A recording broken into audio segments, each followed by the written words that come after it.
Quero só encerrar falando rapidamente do protestantismo no Brasil, para a gente não deixar essa lacuna. Não tem assim grandes detalhes, é só para vocês terem algum conhecimento do que aconteceu, tá? Vejam aí que nós temos o registro da tentativa dos huguenotes, já falamos sobre isso, entreguei para vocês um texto, totalmente fracassado, não deu em nada. Aí tem os holandeses, isso nós não falamos, os holandeses em Pernambuco, isso se estuda na história do Brasil. Eles conquistaram Pernambuco e ficaram 24 anos lá. E aí, com a vinda do Maurício de Nassau, foi implantada toda uma estrutura eclesiástica que chegou a ter 24 igrejas reformadas holandesas em Pernambuco. Tudo isso aí foi destruído na guerra, e os holandeses foram expulsos, e aí não ficou absolutamente nada disso. Tá? Em 1824 começa a imigração alemã. Dom Pedro I decretou a independência do Brasil, e aí tinha grande preocupação em colonizar o país. E aí começou então a convidar pessoas para virem, né? Só que esses indivíduos que vieram, coitados, né? Porque convidou, mas tratou mal toda a vida. E a imigração alemã então começa em 1824, aí vem os luteranos. Os luteranos começaram. A Igreja Evangélica de Confissão Luterana é o que tem de mais antigo aí estabelecido no Brasil. Só que não é uma igreja missionária, tá? É uma igreja étnica. Ela veio para atender os colonizadores. Ela não veio para alcançar ninguém. Até porque deu para pegar um pouco de raiva do país, porque eles realmente foram muito enganados. Os casamentos deles não valiam nada, era zero, eles eram considerados amasiados, né? O casamento não era válido, o casamento só era, não havia registro civil, o casamento era religioso, valia como civil, então era considerado amásia os casais, e os filhos eram todos ilegítimos. Então você convida os caras para virem colonizar o teu país e você dá esse tipo de condição para eles, né? É a cara do Dom Pedro I, né? Não se esperava outra coisa dele. Sofreram, essas pessoas sofreram. Grande trabalho desses pastores luteranos, né? Eles eram tudo, eles eram médicos, eles eram professores, eles eram tudo, né, para aquelas comunidades, né? Mas não houve evangelização dos habitantes locais. Vejam. Sim. Não, hoje a realidade é completamente diferente. Isso eu estou falando daquela época, tá? Sim. Certo. Não, com certeza. Os metodistas vieram depois. Veja que interessante. Tudo no século XIX. Porque o século XIX ele tem essa característica, né? O cristianismo passou a ser mundial. Com o século XIX o cristianismo passou a existir em todos os lugares. Certo? E por que nunca vinha missionário para o Brasil? Porque o Brasil era considerado cristianizado. Porque ele era católico romano. Então ia todo mundo para a Índia, para povos pagãos, não cristãos, onde a religião não tem nada a ver com o cristianismo.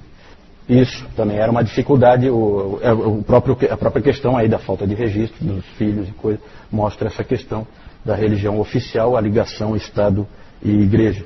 Em 1835 chega ao Brasil o jovem pastor Fontaine Elliot Pitts, que foi enviado pela Igreja Metodista Americana, veio para o Rio de Janeiro. É o começo dos metodistas no Brasil. Sempre os metodistas na frente, né? É impressionante como eles realmente tinham esse pioneirismo. Depois os presbiterianos, em 1859, vem o famoso para os presbiterianos, aí, o Ashbel Simonton e o Alexander Blackford.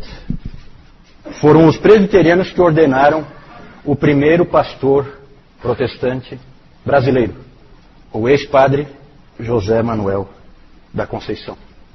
É interessante que são sempre ex-padres, né? Então, tanto os presbiterianos como os batistas.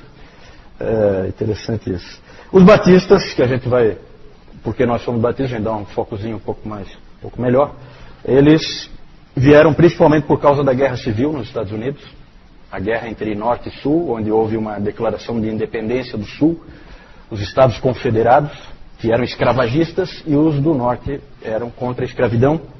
E aí houve a Guerra Civil lá dentro dos Estados Unidos, e muita gente veio do sul dos Estados Unidos, veio para cá. Chegaram no pequeno porto de Iguape, no litoral de São Paulo, em 1867.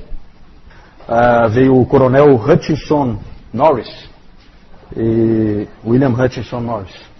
Ele veio e se estabeleceu em Santa Bárbara do Oeste. E para lá vieram cerca de 8.000 no total, americanos. Boa parte deles batistas. E aí, em 1871, os batistas organizaram a primeira igreja batista de Santa Bárbara do Oeste, que é a primeira igreja batista no Brasil. Mas é uma igreja étnica. Étnica, igreja para os colonizadores. Não é uma igreja missionária. Também. Exatamente, exatamente. Ali tem a cidade que é Americana, que era na época um distrito de Santa Bárbara do Oeste. É bem lembrado, bem lembrado. Na verdade, a segunda igreja batista foi construída, foi fundada em Americana, onde hoje é Americana, na época não era, né? Na verdade era a segunda em Santa Bárbara. E aí vem a figura de Antônio Teixeira de Albuquerque, que era um padre católico, que foi uma vez escondido. Ele nasceu em Alagoas e ele assistiu secretamente às pregações do pastor presbiteriano. Vejam a ligação. Sempre houve essa ligação batistas e presbiterianos. Ele foi ouvir as pregações do pastor presbiteriano John Rockwell Smith. E lá ele viu que a Igreja Católica Romana estava completamente errada e que era falso o ensino dela. E aí, então, ele foi para o Rio de Janeiro e depois ele tomou contato com os batistas lá de Santa Bárbara. E lá ele então foi batizado e foi ordenado pastor ele foi então ordenado pastor e se tornou o primeiro pastor batista brasileiro. Antônio Teixeira de Albuquerque. E aí os batistas em Santa Bárbara do Oeste, eles então eles se uniram e solicitaram à junta de Richmond, na Virgínia, nos Estados Unidos, o envio de missionários para o Brasil. E aí vieram para o Brasil em 1881, William Buck Bagby e a esposa dele, Anna Luther Bagby, e Zacarias Taylor e Catherine Taylor. 2 casais de missionários vieram trabalhar no Brasil, foram recebidos em Santa Bárbara do Oeste, se uniram à igreja lá, e aí foram enviados em 1882, eles foram enviados para Salvador, na Bahia, onde então foi formada a primeira igreja batista com a finalidade de evangelizar o povo brasileiro. Né? Não era étnica, então. Isso, Salvador, na Bahia. Foram os missionários americanos, junto com o Antônio Teixeira de Albuquerque, que foi quem ensinou a língua para eles. Interessante essa coisa assim, dessa parceria que tinha, né? Depois essa igreja no primeiro ano já tinha 70 membros, a igreja em Salvador, ao fim do primeiro ano. O pastor Antônio Teixeira de Albuquerque, ele se casou e voltou para Maceió, lá onde ele nasceu, e lá ele organizou também a primeira igreja batista em Maceió, e lá ele ganhou os seus pais para Jesus também. É interessante a história dele. Ele acabou falecendo jovem, com 46 anos de idade. Só para complementar, em 1920, chega a Assembleia de Deus e a congregação cristã, né? Só para vocês terem um panorama aí do protestantismo no Brasil. Ali o José Manuel da Conceição e o Simonton, né? Simonton presbiteriano, é o missionário que veio para cá, e o José Manuel da Conceição, primeiro pastor presbiteriano e primeiro pastor protestante do Brasil.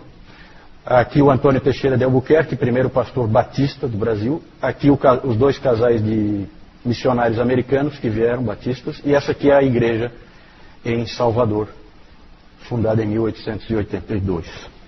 Certo?